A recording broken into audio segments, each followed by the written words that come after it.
answers to you, including rain. You got it. But I want to inform you just that Madam Clinton landed, and she will be soon here, so we can start our session.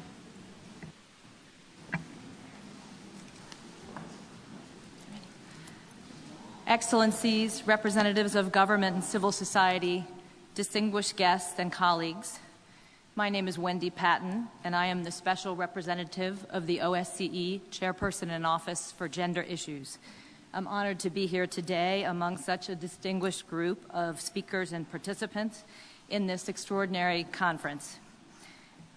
Welcome to the closing session of what's been an inspiring day of learning, sharing ideas, and sharpening the focus on both the importance of women's full participation in democracy, as well as the tools and strategies that we can use to achieve gender equality.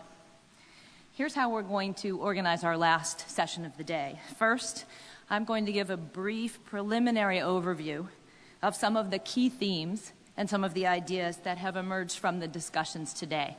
I'm sure we won't hit everything, but this is just a brief overview of some of the themes and ideas that have been discussed throughout the day today. Then we will hear thoughts from our distinguished speakers on these issues and on the way forward. But before we begin, I just want to make one announcement. For all of the participants in today's conference on Women Enhancing Democracy, you are invited to both a cultural event and to a reception this evening. The participants will find your invitations to both of these events downstairs, so please do pick them up on your way out. And for everyone who's interested in attending the cultural event, there will be buses also downstairs outside to transport you to that event. So you are all welcome, and we hope that you will participate. So let me first turn to some of the key themes and ideas that have emerged from the panels today. One of the things that we heard from several of our speakers, and that was reinforced by so many of the others, is that democracy without the full participation of women is a contradiction. It's hard to imagine a fully democratic society without women's participation. So gender equality is not a special sub-issue or sub-theme for democracies, but it's inherent in the very idea of democracy itself. Women need to bring their skills, experiences, and perspective to solving public problems and to putting issues on the table. We also heard quite a number of speakers talk about both the challenge and the importance of women in politics. We heard from President Grybauskaitė about the challenge that we face today in terms of the very low numbers of women in senior political positions around the world. 12 presidents, 12 prime ministers, 8 women speakers of parliament. Clearly, we need to do more. We heard that although women are half the world's population, women hold only 1/5 of political positions in the world. At the same time, we heard about the incredibly important and transformative role of women in parliament and in high-level government positions. Women in parliament have played a tremendous role in the development and enactment of legislation to combat violence against women and trafficking in persons. For example, informal groups of women parliamentarians in Kosovo and Finland have kept the attention of Parliament on gender and women's issues and have helped to pass legislation on domestic violence and trafficking in persons. Another theme that we talked about is that gender equality is not simply a matter of gender parity. We do need the full and equal participation of women in politics, and this was emphasized over and over again. But as one of our speakers said, we need 50-50 plus. And this idea of the plus was emphasized in various ways across the different sessions that we heard today. We need a new kind of approach and a kind of leadership that transforms institutions and the way we operate. We need a gender-friendly environment. As one of our speakers from Bangladesh explained when describing women in business there, women want and need access to credits and markets, but they also need a gender-friendly environment so that they can be free from violence at home and in the marketplace. It also means that we need to address underlying discrimination against women. That is, in many ways, as we heard today, the hardest but also the most important issue. that this discrimination is a root cause of violence against women, whether that discrimination exists in law and policy or whether it is a kind of structural inequality. We heard in many ways about the solidarity of women, about speaking up in one voice, and women using their power and position to advance issues and help other women. We heard about this not only when talking about women members of parliament working together on issues that affect women or on broader issues of public policy, but we also heard about it when women at the local level band together to solve problems that they face. So when one woman was intimidated to confront a corrupt official, 7 of them banded together and went and confronted that official together. Another major theme was education. Investing in girls' and women's education pays off. We heard, though, that women need not just degrees, but also marketable skills, and that we need to improve women's access to economic resources. Over and over again, speakers talked about how women's economic opportunity is critical to improving women's lives in countries around the world, and also to their ability to contribute to their societies. Another major theme was that gender equality and women's full participation in political and public life is something that should be done not because it should be done as a favor to women. Rather, it's about rights, and it's the right thing to do, but it's also about women and men working together for outcomes that benefit their societies as a whole. And related to that, several speakers discussed the importance of men's involvement in gender equality. And this is both because it's not just about and for women, but for societies as a whole. And also, speakers highlighted the particular role of men in positions of leadership, that such men should use their bully pulpit so that men can hear about these issues from men who are in positions of power. And also that men in positions of power and leadership should have more than a token commitment to appointing women to positions of power. And examples were given of men who have done just that, very much to the benefit of individual women, but also to their institutions as a whole.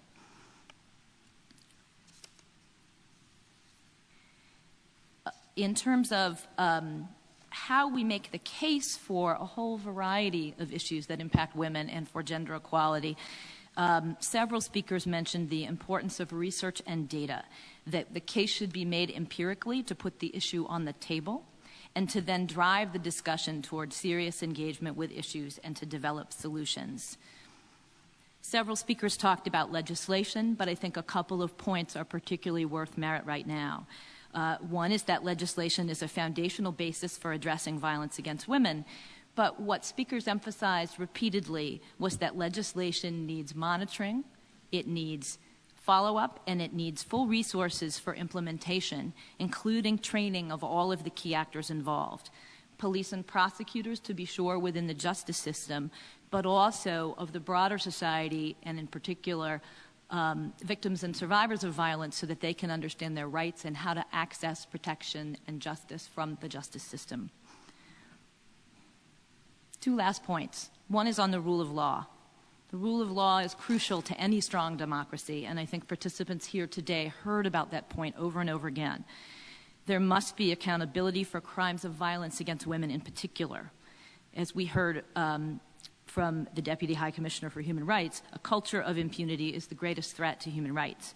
And if there's no accountability, violence will be repeated. That once again underscores the crucial role of the justice sector in a democracy and the vital role of the rule of law. And then lastly, we heard that it's important to make sure that issues of trafficking and domestic violence have no borders, both that there's a synergy between domestic policy and international standards, and that these issues need to be crimes everywhere so that we can work to address them throughout the world.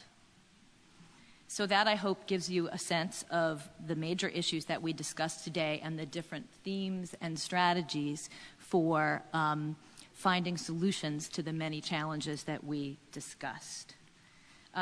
What I would like to do now is turn to Her Excellency Tarja Halonen to the President of Finland and the co-host of today's conference, as well as the President of the Council of Women World Leaders, to share with us some of her reflections on the day. The first most important thing, I had a great privilege to be here the whole day. And most of the time I haven't had an opportunity also to listen to you.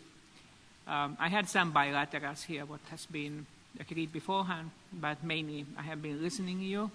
I have heard also where you have agreed and not agreed, and where there might be also good to have a different opinion. So in that way, the first thing what I would like to say, it was very much worth of coming.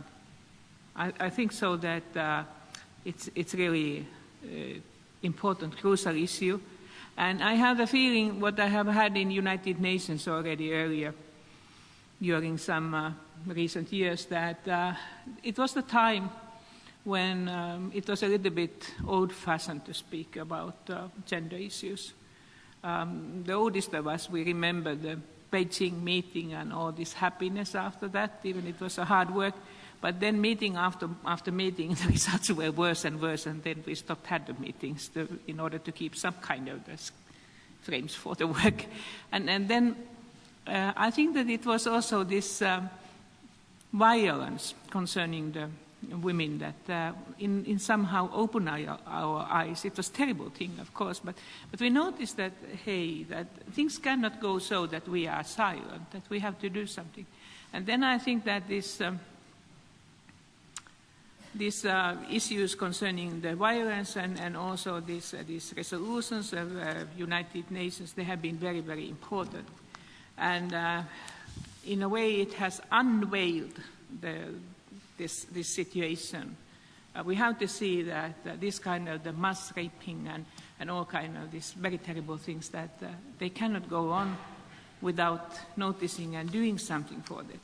In that way, I think that starting from the very bad things, so I can say that it has been eye-opening situation.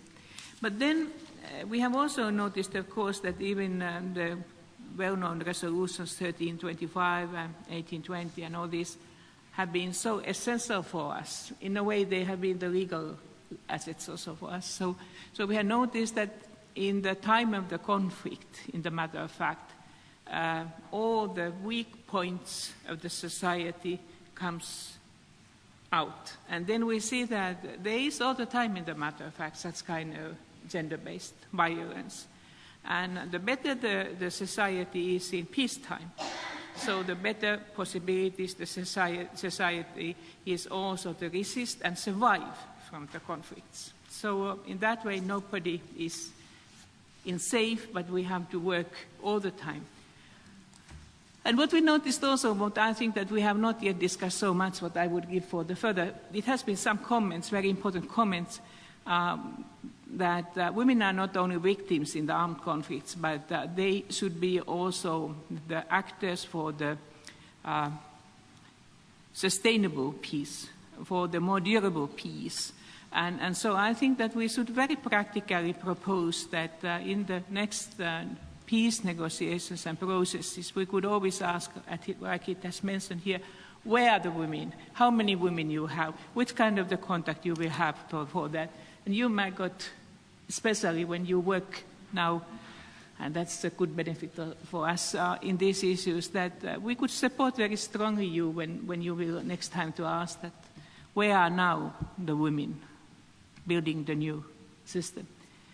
Then this, I think, is very, very important. But then also what I would say, the importance of the women's network and the fact that we need both men and women. I started, I think, this morning with they saying that in order to build the safer, better, ecologically, socially, and economically sustainable future for this mankind, this planet, we need all the human resources we have. And so we should also continue in all these three sectors, looking for the Rio +20 and the time after that, that it will be all these resources, men and women in this work. And I think that after all, the Millennium Development Goals have been a positive experience, and we could build something on that in that way. I have, of course, my duties as a co-chairing this high-level panel of the sustainability by UN, but it's not only this one panel, it's a more broader question that in the time when we made these Millennium Goals, we didn't understand so fully about these environmental challenges and all that issues where the gender is also very much involved. That perhaps after Rio, when the time to finish the Millennium Goals is 2015, we could find something more, like instead of the MDGs to get the SDGs, Sustainable Development Goals, and so on. So these are my blue dreams. But then coming to more even a little bit smaller but important works. As a women's networks, we have had already the best practices here. And among all these very important issues, what it has been, and when we spoke about how to put the work and the family together, then I thought that I had to get the chance to tell that we noticed that warm school meals for every boy and girl without charts has been the solution for us. That mothers and fathers wouldn't worry that how they manage the whole school day. And I didn't find it before this final closing session. But why I say it is that sometimes the ideas are very small, but they can be very practical. And in order to get such kind of a possibility, I'm not too much expert concerning the IT system, even I come from the country which is well known for that.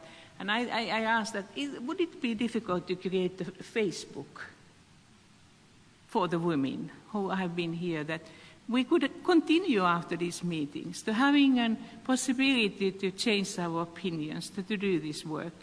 Not quite open, perhaps, so that I know how wild the stories can be, but I mean at least in such kind of the family what we have.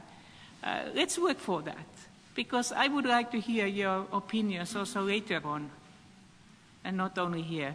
I'm also very happy to see some more good men here. The former president of Portugal, President Sampaio, we have worked for the dialogue between the cultures together. He's the founding father of many good ideas, and I think he will get more now listening us.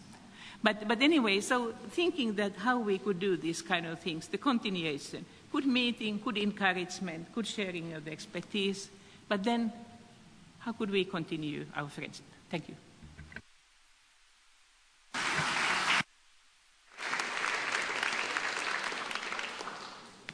Thank you very much, President Hallinen, for those ideas and for those suggestions about ways that we can continue to move forward with the sharing of ideas and best practices that has been so rich throughout the day today.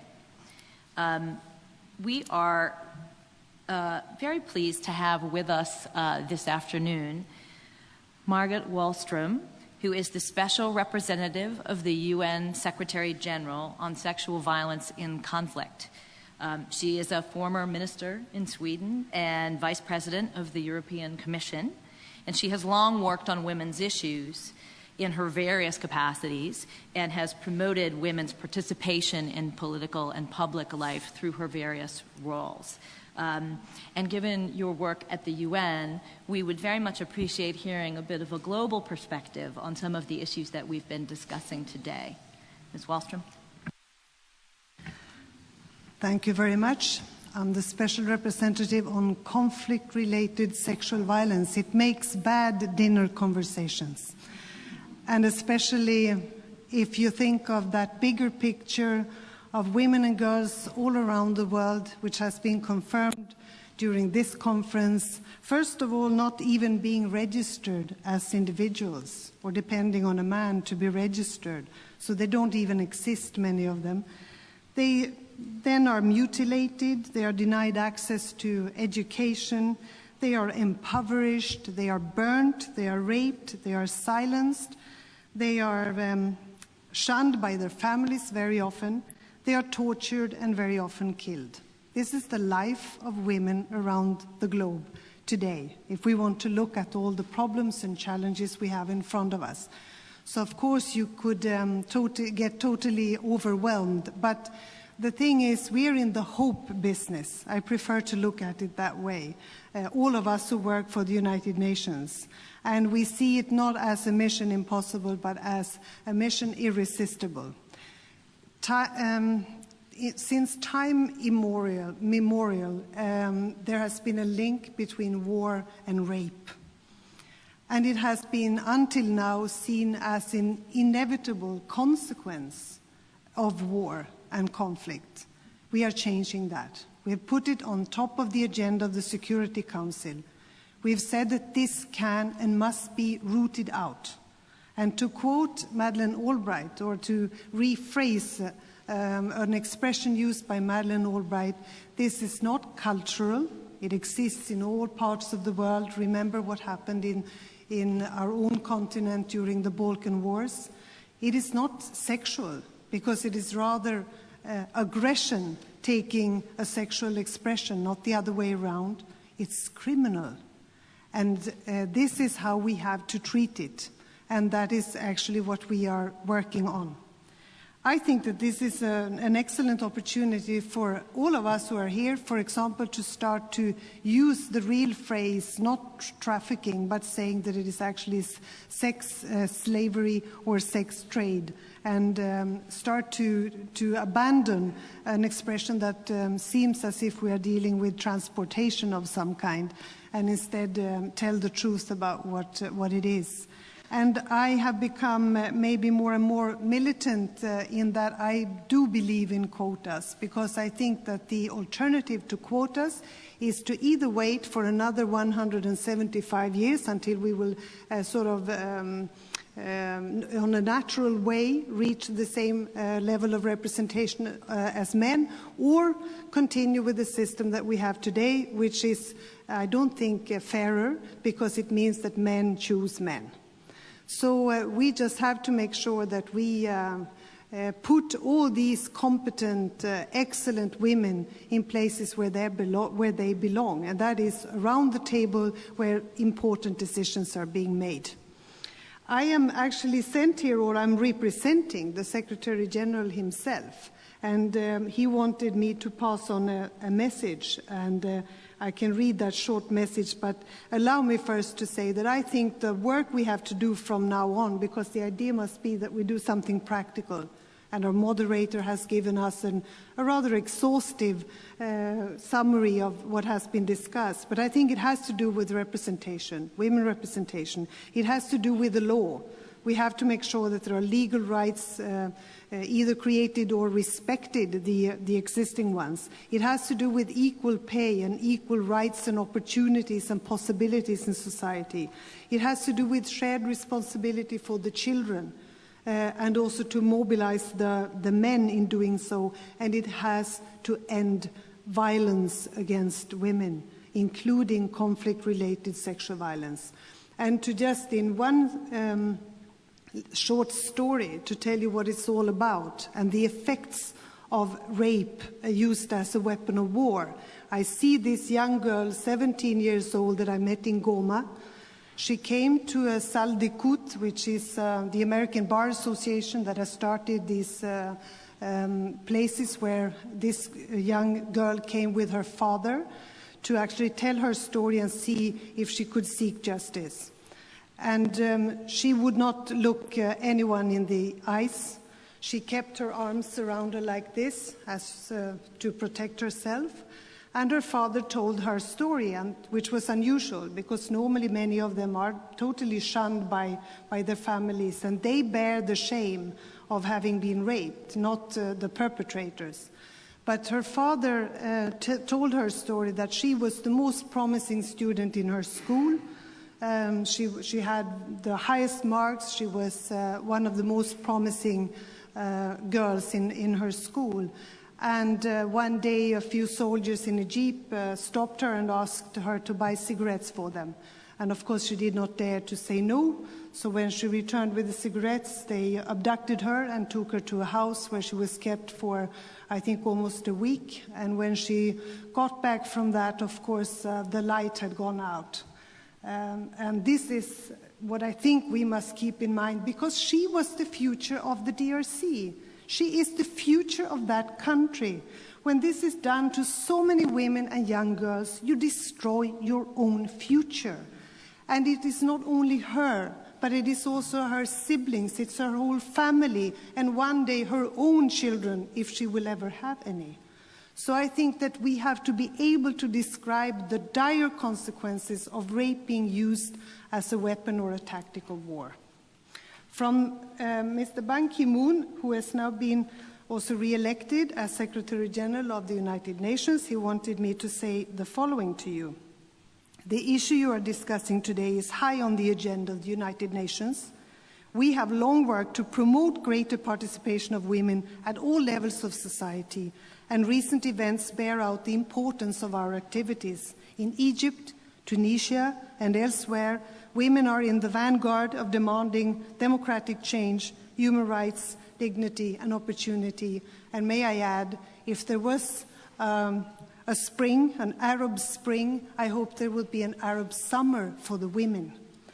I join these women in calling for faster and wider progress in meeting these aspirations. The United Nations stands ready to assist in any way we can.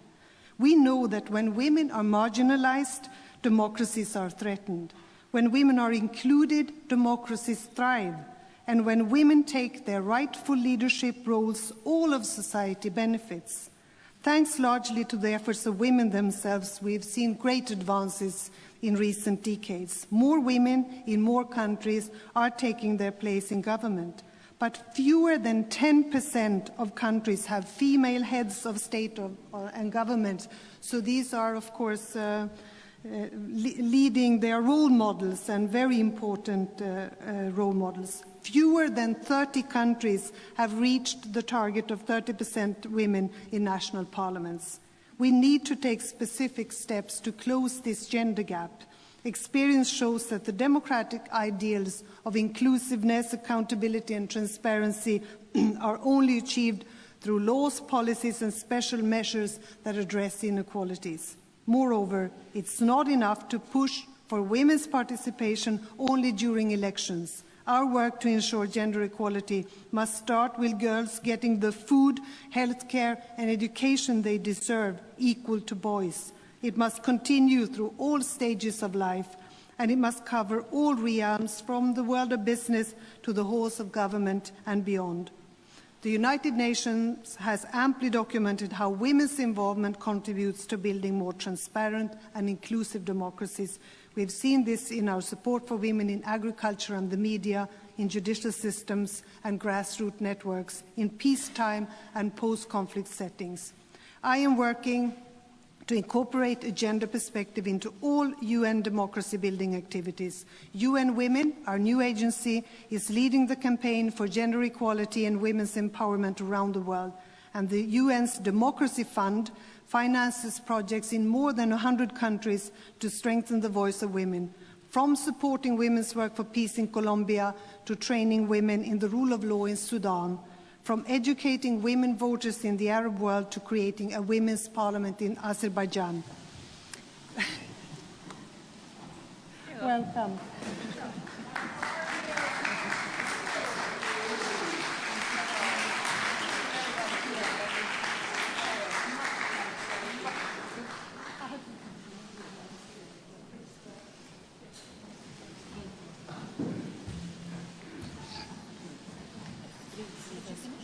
One sentence. One sentence more, okay. Yeah. It was an effective way of losing your audience, if you see what I mean.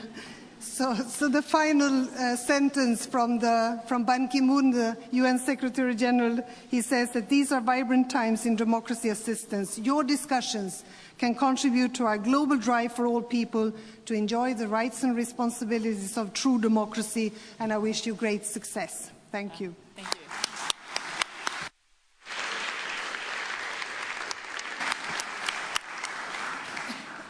Thank you very much, Ms. Wallström, for those thoughtful comments, both about your own work in addressing sexual violence and conflict at the UN level, but also about the broader work of the UN in addressing a full range of gender equality issues. I now it is my great honor and pleasure to introduce the U.S. Secretary of State, Hillary Clinton.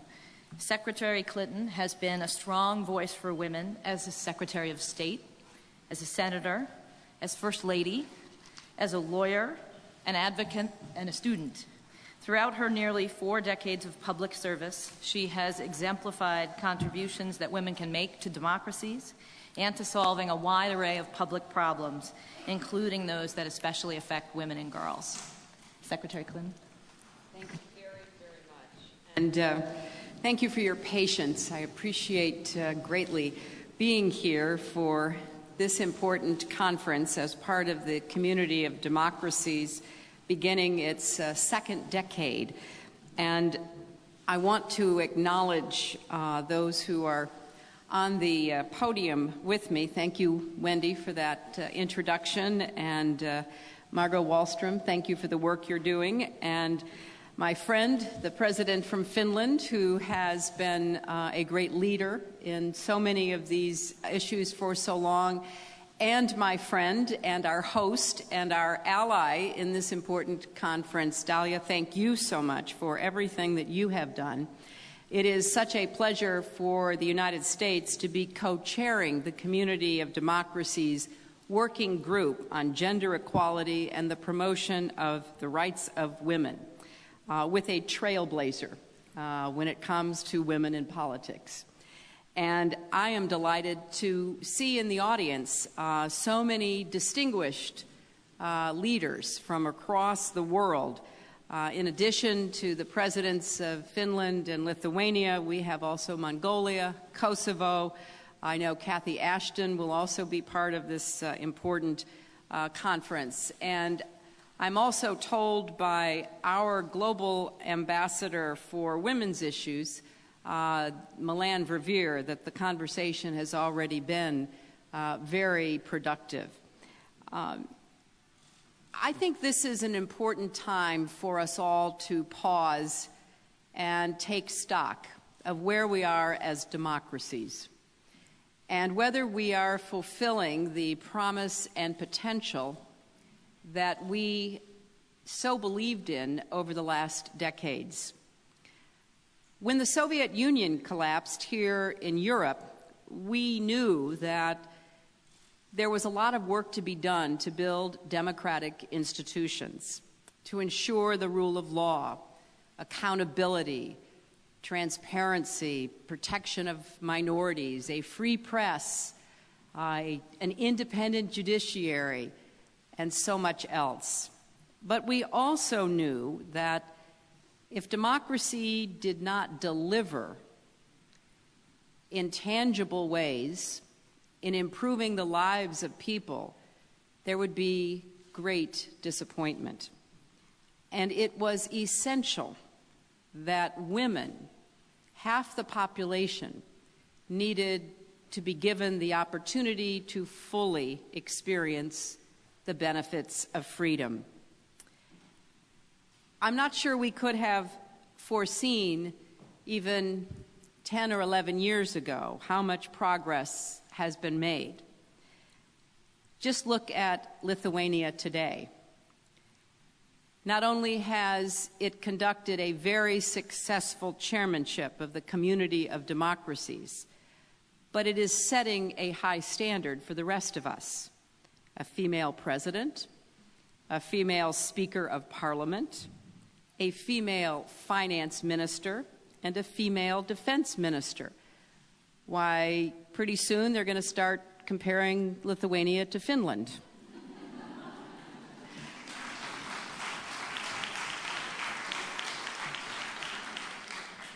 And what Central and Eastern Europe have proven is that democracy without the full rights and responsibilities guaranteed and the full participation welcomed of women is a contradiction. And so we can look at this region and see an enormous amount of progress. But let's be very honest with ourselves. There is still a long way to travel. According to the Interparliamentary Union, 20% of seats in parliaments worldwide are now held by women. I would add that's a higher percentage than in my own country. And with 1/2 the population, there is simply no reason women should only be represented at 1/5 of the seats at the table. In too many places still today, and in too many discussions affecting the futures of entire societies, women's voices, their vital voices, are underrepresented or absent altogether. But as we look at new democracies taking hold, from Latin America to Africa and the Middle East and Asia, I think there are so many lessons that can be learned and applied from what happened here in Europe. Think about the Polish women who ran a shipyards newspaper that helped bring about a revolution that truly did change the world. Think about a woman like Natasha Palazanka of Belarus, who joined a youth protest movement at age 14 and continues to devote her life to bringing freedom and human rights to her country. Or think about a woman like Zain Olina, who returned home from a Fulbright scholarship in America and created a corps of volunteer teachers to serve in poor Latvian communities. And she calls her program Mission Possible. And of course, we see it in the president of Lithuania, who as an economist and now as president has helped to put and keep Lithuania on the path to prosperity. So if we are looking for examples of individual leadership, of results, we have many we can share from Europe. Today, it is North Africa and the Middle East experiencing its own season of change, and we especially have to work together to ensure that all people, women as well as men, are part of that change. Across the region, we have seen on our own television screens how women have stood on the front lines of the struggle for freedom and human rights. They have more than earned their place as equals in the democratic societies they have struggled to create. But we know that transitions to democracy are difficult, and we know that they come from the soil of pre-existing cultures, and so we have to be sure that democratic change doesn't leave women behind. We need to, for example, ensure that the new democratic Tunisia embraces and reaffirms its commitment to women's equality. The United States was disappointed to see only 2 Tunisian women appointed to the transitional government. But there is also some good news. In April, the commission responsible for drafting Tunisia's new electoral code ruled that there must be full gender parity on election candidate lists, and not just at the bottom of the lists, but from the top down. And for our part, we are supporting on-the-ground efforts to increase women's participation in the political process. In Egypt, we have seen steps both forwards and backwards. Women played an absolutely critical role in carrying out Egypt's revolution. And yet Egypt's Constitutional Committee does not have a single female member. When women marched to celebrate International Women's Day, they were harassed and abused. As one woman put it, "The men were keen for me to be here when we were demanding that Mubarak should go, but now that he has gone, they want me to go home." So the United States supports efforts like the Charter of Egyptian Women, Nearly 500,000 women and men and 500 NGOs signed on to a set of demands for the political, social, and economic rights of women in Egypt. And we will be funding a wide variety of programs to help Egyptian women as they exercise their roles as community leaders, business owners, and citizens. And today we are pleased to welcome women from across the Arab world, including Hoda Badran of the Alliance for Arab Women. It's a sign of how important the relationships are between old, young, and new democracies, that they have taken the time, as their countries undergo dramatic change, to be here with us today. We also need an active effort to ensure that women are safe from violence in the political process, on the streets, in their homes. And we were very troubled by reports of sexual violence used by governments to intimidate and punish protesters seeking democratic reforms in some Middle Eastern and North African countries. We urge all governments to conduct immediate, transparent investigations to hold those responsible accountable. Just this past week, the United States and the United Nations came together, as we often have, to once again stand up against violence that affects women and girls. We are particularly concerned about the Democratic Republic of Congo. We have committed more than $30 million to combat sexual and gender-based violence there. And we salute the Lithuanian Parliament for making it clear that there is absolutely no safe space in public or in private for violence against women. This is not a private concern. It is a matter of public interest and human rights. I think we also have to remember, as we meet in this beautiful hall, talking about women and democracy, how many tens of millions, hundreds of millions of women and girls in the world today don't yet even have the basic necessities of life. Deprived of education, deprived of health care, deprived of an opportunity to live up to their own God-given potential. And we will campaign for their rights, and we will work for the changes that are necessary. But I also want to remind us to keep our eye on what happens every day in their lives and look for ways we can make a difference. For example, the World Health Organization considers smoke from dirty cooking stoves to be one of the 5 most serious health risks affecting people in poor and developing countries.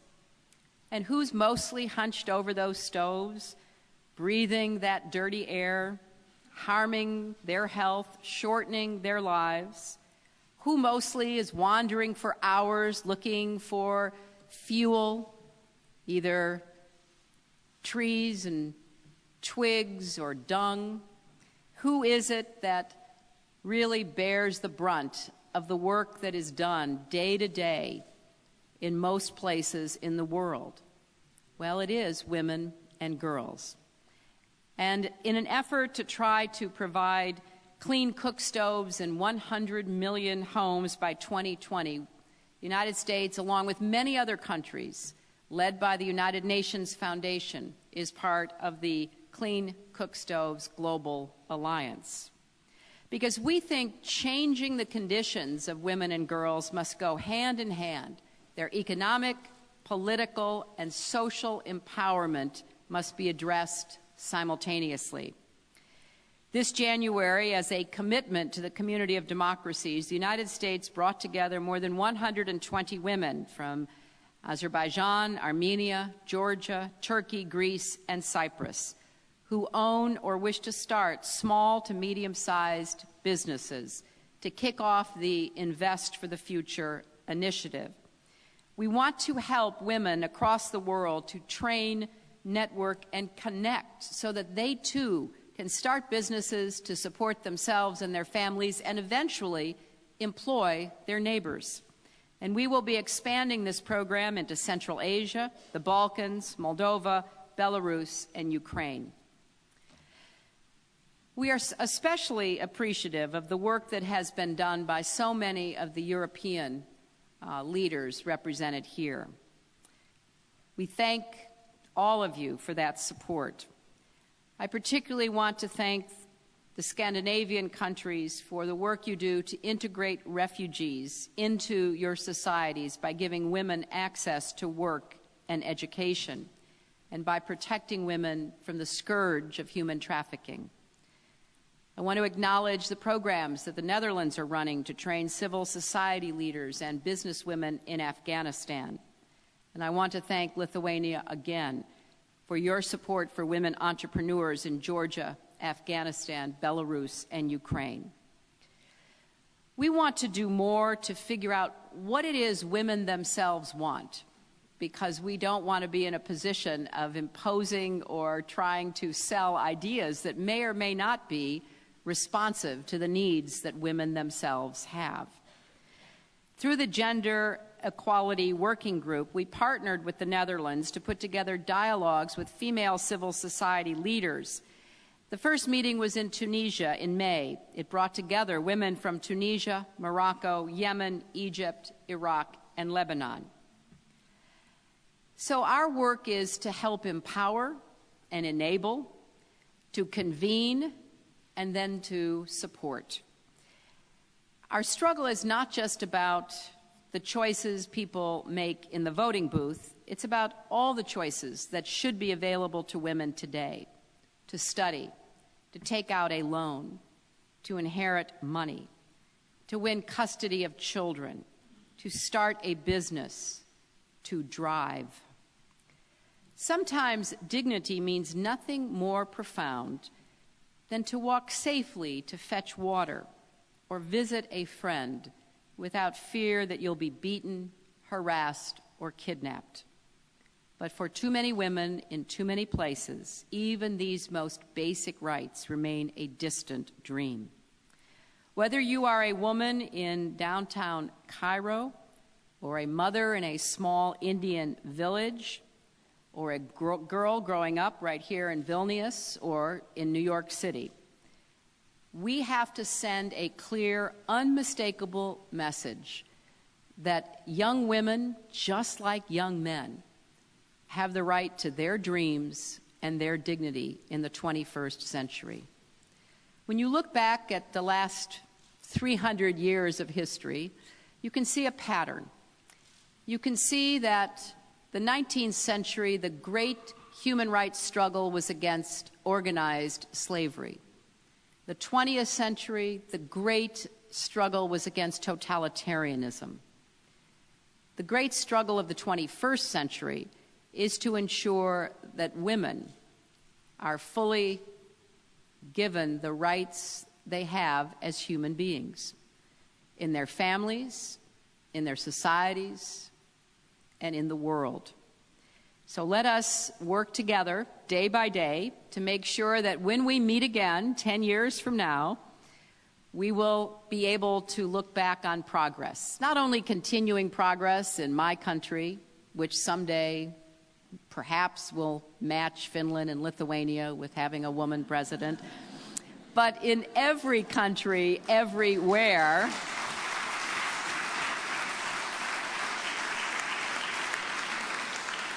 and particularly let those of us who enjoy the benefits of freedom, for whom legal restrictions and barriers have been broken down, and what remains are more internal, more psychological, let us be sure that we keep opening doors for those elsewhere.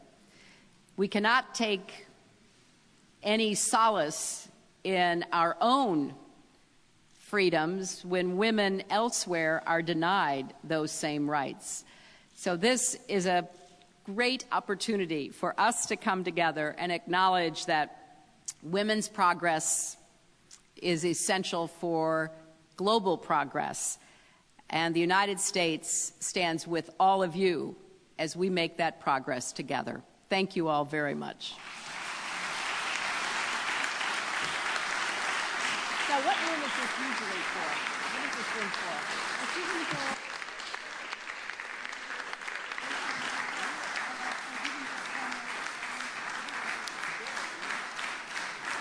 Thank you very much. Thank you very much, Secretary Clinton. And finally, to close today's extraordinary conference on women enhancing democracy, we will turn to our gracious co-host of today's conference, Her Excellency Dalia Grybauskaitė. Because of so good conference and the panelists and participants and the final speech, I don't want to spoil it with long remarks, just saying. I'm very thankful for all who organized and made possible for you and all of us to meet each other. And I want not only just to thank you for coming, but I want to thank you for what you are, what you do every day, and how your leadership, and how much it costs for you every day, for your everyday sacrifice, for your passion to what you do, for your devotion and love to your countries, your peoples. And I wish you all to take whatever you can take from the meeting with all of you. Experience, love, exercises together, personal meetings, personal friendship you were able to find today here with you to help your societies, to help your countries, and be an example of leadership everywhere, every day, not only inside your societies, but also globally. And with support of all of us, with the countries who can do it, with the leaders who can help you, we are ready to stand by and wish you personally the best. Thank you.